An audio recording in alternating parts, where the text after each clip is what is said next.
you going today? It's 7 o'clock. 7 o'clock, 7 a.m. on a Saturday. Gager, where are you, dude? Oh, hello. Get that thumb out your mouth. We've got the Rogue Food Festival today. No. Excuse me, sorry. It's the roguefoodconference.com. It's not a festival? No, it's not a festival. Haven't you called it a festival? Where'd I get that? Homestead Festival? Okay, Rogue Food Conference. Homesteader Festival? Excuse me. No, we're going to rogue food, baby. Tom and I. Anyway, the kids are going to get a special Auntie Claire and Uncle Andrew Day. They're in town this weekend. So they're going to hang with Aunt Claire and Uncle Andrew all day. And we're going to learn about how to keep food off the grid. How to kick the man in the teeth. Kick the man. Capital T, capital M. It's going to be a good rainy day. Woo!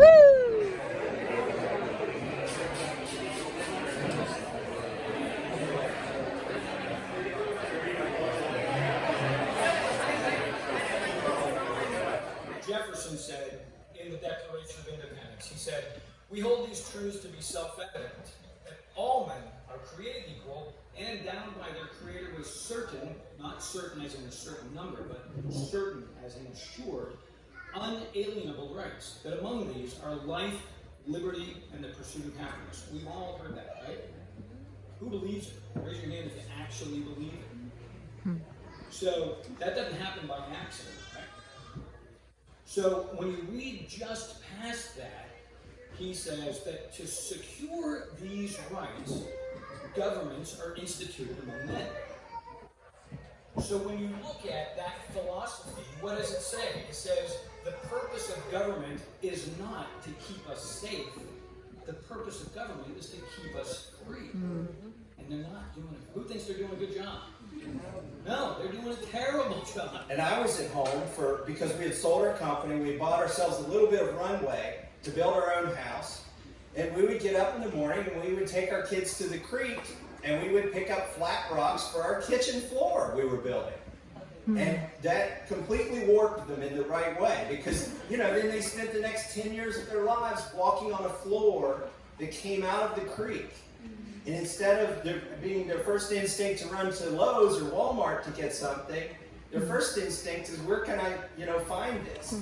Has God already put it on the planet for us? I remember when we were building our house, we built a timber frame house. So people were like, are they Amish? Do they know what they're doing? And people would drive up our driveway and visit all the time, and they saw me chisel these rocks that I found on our property.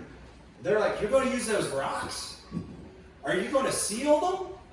Aren't you going to seal those rocks for the outside of your house? I'm like, our courthouse is made out of these rocks. But people who've grown up with these rocks all around them had this impression that they had to go to Lowe's to buy their rocks to put the veneer on their house. Otherwise, it wouldn't last very long. When the reality is, these were the real things. We were surrounded by them. And that's what our children learned growing up. Now, some of you are looking for property, and that's like one of the most exciting parts is trying to find your property. My wife and I, we bought the farm that she grew up on. We bought it from her parents. They still live on the farm. And a lot of people have their spreadsheet. Annual rainfall. Does it have ponds? Are there fences? Is there a perimeter fence? Does it have a barn? Can you see the smoke from your neighbor's chimney? By the way, that's one of our sayings in Kentucky. If you can see the smoke from your neighbor's chimney, things have gotten too congested. But I bring that up because one of the things I think everybody leaves off that spreadsheet is neighbors. You can make your land 3 times as valuable or worthless if you get the good neighbors or the bad neighbors. And as much as you think you can be completely independent, if you are going to do this, and without the government and be rogue, you're going to need some help. And so we have some of the best neighbors that you can imagine. I would encourage you when you're looking for property, find out who the neighbors are before you buy it, and that's really important. Just let TV dinners feed you. Just let Velveeta cheese adorn your table. somebody else grow your produce. Let somebody else teach your kids. Let somebody else deliver your energy. And it's all been couched in a way, if you will just abandon this participation in these mundane things of life, you'll be free to follow the Kardashians. And you'll be free to go to NFL football games. And you'll be free to go to Caribbean cruises and shop in Paris and go visit Rome. And you'll have the good life. And what's happened, suddenly, since COVID and since Putin, that doesn't even sound like a bad name. You can't even say it nicely. But all of a sudden, we've had these big black swan events, the invasion of Ukraine, COVID, black swan, empty store shelves. And guess who is free? Mm-hmm. Those of us who said, we'll still milk the cow, grow the vegetables, know our farmer, be in the kitchen, cook from scratch, can tomatoes. You know that the tomatoes have a conference 1 week before frost. All the tomatoes get together and conspire and say, let's all ripen this week. Well, it's late in the season, everybody's tired of tomatoes, and so millions of tons of tomatoes are thrown away every year because everybody's ready to go to butternut squash and sweet potatoes and all that. But those who chose to not go on the Caribbean cruise because all the tomatoes are ripening, this is the time to get out the food mill and the canner and let's fill the pantry with 100 quarts of stewed tomatoes, tomato juice. Everybody with me here? Mm-hmm. Guess what we did when the grocery shelves went empty? We went to the pantry where there were 800 quarts of stuff canned. And we were free. That's probably annoying to see the Christmas lights. Oh my gosh, what a day. I am exhausted. It is exactly 10 o'clock. I woke up at 5 o'clock to get up, get ready, get the kids ready, get out the door by 6:15 to take them to Columbia to drop them with my sister-in-law who happens to be in town this weekend. Thank you so much for the day with the kids. And then Tom and I busted a move to Lewisburg, Tennessee to go to the Rogue Food Conference. And then came back, got the kids, came home, did showers. Tom immediately went to sleep. He's asleep, been asleep for over an hour. I bathed kids, fed dogs, just got the kids to bed. Oh my goodness, but what a day. Gosh, it's hard to tell you about the Rogue Food Festival, but if you are a homesteader, or desire to be a homesteader, you need to know that you got to go to the Rogue Food Festival. And apparently, Middle Tennessee is the place for homesteading and rogue food and just kind of being looking for alternative ways of just being sustainable and living outside of the system if you needed to or wanted to for whatever reason, the way the world's going. So it's always good to be around a bunch of people who think like you and are thinking about the same things and trying to prepare their family in the same way. Not to say that you should always be around people who think like you, but sometimes I feel like we're crazy that we moved cross country to a farm and that we grow a lot of our own food, certainly all of our protein or most of our protein, and seasonally, sometimes most of our food. But we could grow a lot of food. We could completely be self-sustaining, or very near that, which is crazy. And yeah, I mean, that's definitely an alternative lifestyle. So sometimes it can be lonely and you feel like you're the only weirdo that's like doing that. But then you go to a conference not far from where you live and there's like people coming from all over this side of the country. Actually, we had like Utah and Australians were there. So it's not just here, but that was really encouraging just to know that there's lots of people thinking about this. And you know, how do you, like with the concept of going rogue food, just doing it a different way and finding ways around the incredible amount of bureaucracy and regulations. And I mean, that's where Grazer, my husband's company, was born, grazr.net, check it out. It's, you know, bringing meat back to a local distribution between farmer and consumer.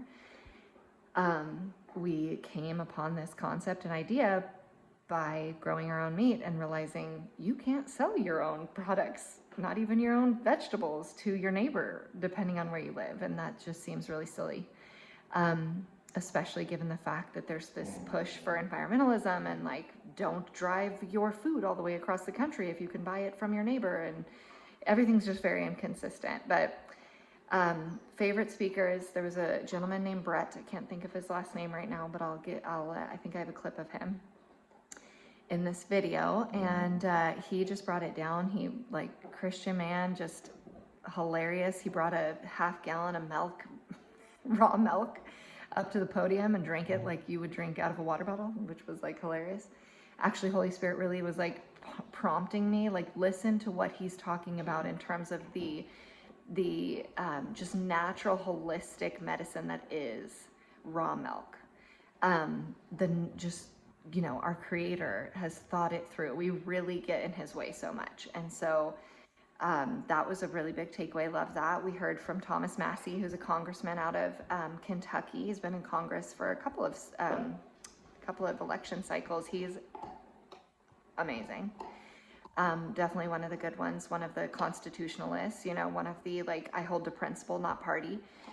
Hilarious stories out of Congress. I won't say it's enough to give me hope in Congress. I'll go that far, but I'm glad he's there, you know.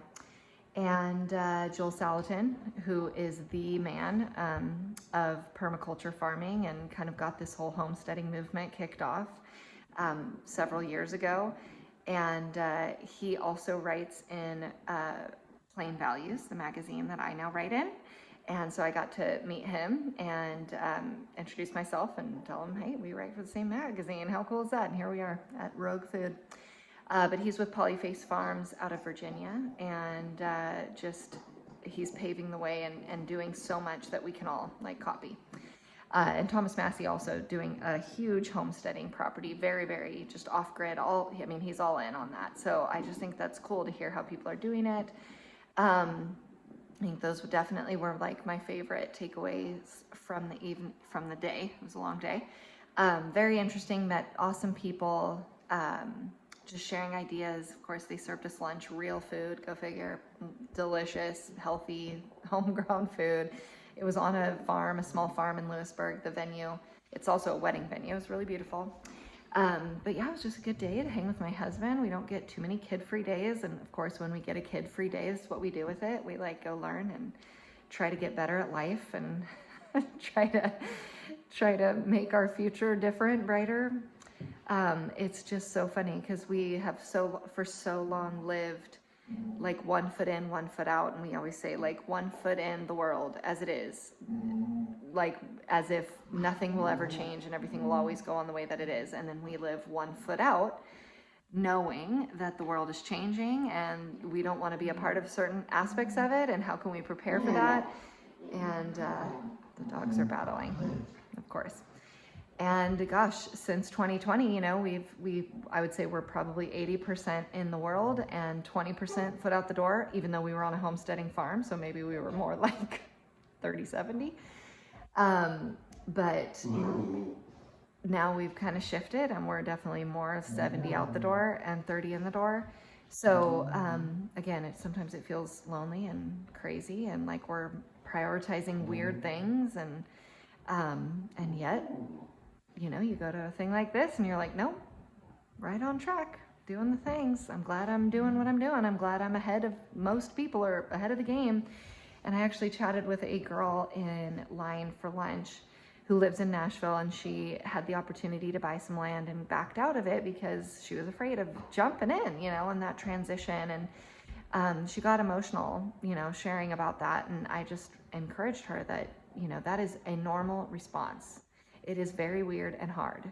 It is hard to leave what you've always known and done and go do something different and new and hard, especially if you don't feel like you know what you're doing, which you never will. You never can know what you're doing in terms of homesteading and farming and parenting and everything else. And so I said, however, if you're here at this conference, it's because you are paying attention to the way the world is going. And I ask you, do you think that you will be less afraid when you have to make that choice? Or do you think you will be more afraid if you get to do it in a calm, cool, collected headspace, not under duress, not feeling stressed out about it, not feeling like it's now or never? I mean, do it before you need it. Do it before you need it. That is a very important lesson I learned in entrepreneurship. And one of the concepts we talked about at the conference was the idea of, it's not just going rogue on food, right? Just like she's talking about, it's like a whole rogue lifestyle, like rogue homesteading is going rogue in so many ways. But rogue medicine, like my alternative health perspective with the chiropractor and naturopathic care. And I mean, that's going rogue, right? That's going outside of the traditional way that people deal with illness, you know, or think about illness. Let's even say that. A rogue economy, you know, diversifying outside of just the stock market, you know, and not thinking so much of things in terms of your pension or your 401k, and thinking about things in a different way. A rogue economy, rogue entrepreneurship. You know, oftentimes people ask us, like, how are we able, because a homestead is a full-time job, which does not pay you money, right? It's very hard to make money off of a homestead, especially when it can't be your full-time job. Maybe it's just something that you do, you know, out of prepping or to be ahead of the curve. And in our case, it is being entrepreneurs, and specifically in our case, network marketing, which a lot of people poo-poo and think, oh, that's not for me, and it doesn't line up, and blah, blah, blah. You guys, like, give it a second thought, because I have Ruger here, in case you're wondering what the aggressive breathing is all about, is the sweet brew. We would not be able to do this. We would not be able to afford it. We would not have two present parents able to do the work that that is required in a homestead if it were not for my network marketing business. I would not be able to homeschool if it were not for my network marketing business. We would not be able to do this, or really any form of lifestyle, without dual income, based on the way that we came into our marriage in a load of debt. Okay, you're so loud. You're so loud, sweetie. But, you know, it has been a huge blessing, and it absolutely is, for sure, no question, a rogue entrepreneurship opportunity, because people are still just a little bit leery, or not all people, but some people are leery of network marketing. And I'm just here to tell you, it fits in with the rogue life, because when 2020 hit, we were already homeschooling. We already worked from home, both of us. We already lived on a farm. We already made our own food.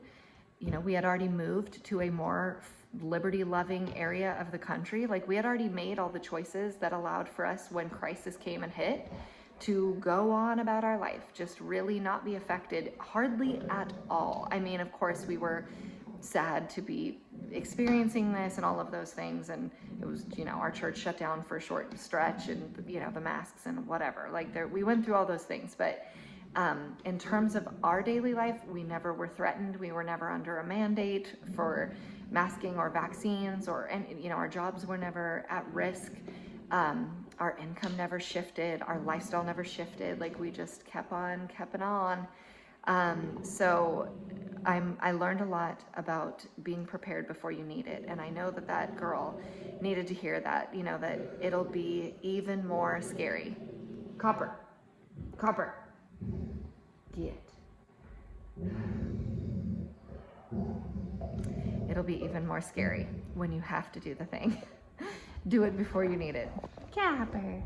Yes, oh, he was very much alone all day. He did have a little doggy sitter come hang out with him twice, but he had to spend a lot of time in the crate today, so he's got a lot of energy. All right, that's Rogue Food, y'all. Next, it'll be at Polyface Farms at Joel Salatin's farm in Virginia, May, I believe, 13th, whatever that Saturday is. So if you want to go, look it up and go. We'll see you there.